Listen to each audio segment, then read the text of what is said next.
simplement, je partage cette analyse, même s'il est difficile par rapport à ce que nous votons, de bien déterminer les montants qui seront consacrés, mais il y a à l'évidence une baisse dans l'effort et c'est regrettable parce qu'il y a des projets qui ont l'air de fonctionner. Non, il n'y a pas de baisse.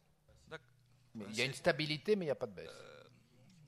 C'est difficile de déterminer s'il y a baisse ou pas, tel que c'est configuré. Mais bon, il y a trois projets, enfin trois pays qui sont concernés avec des niveaux de maturité différents.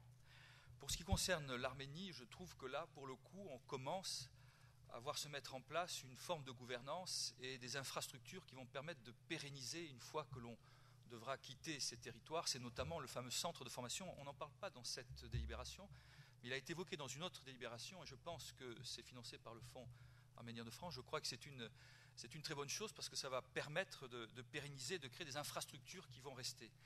Le Cambodge, on se rapproche un petit peu, en tous les cas, de ce niveau de maturité du point de vue des acteurs locaux.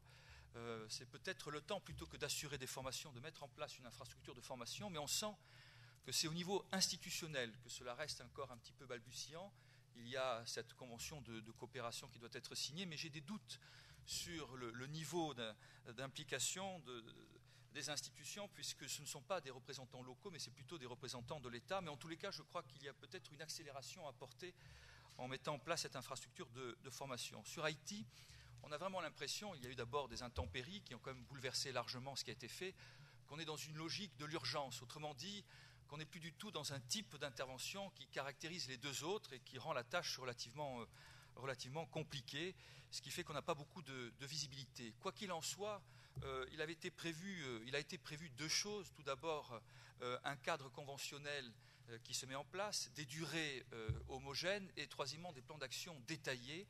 Ces plans d'action détaillés, je les ai vus pour l'Arménie, pas forcément pour les deux autres pays, et je crois qu'il manque un peu pour préparer la sortie, parce qu'au fond, on est dans des opérations qui toutes ont commencé à un an près, quasiment à la même période, et 3 années pour préparer la sortie, ce sont 3 années déterminantes pour être certain que ce qui a été fait va pouvoir ensuite se pérenniser par la suite. D'où l'importance de travailler sur ces deux axes, les infrastructures de type centre de formation, comme c'est fait en Harmonie, et puis des logiques de participation, de coopération, d'implication des acteurs et derrière d'implication des pouvoirs locaux. C'est peut-être le moment où on peut commencer à travailler sur cette échéance-là.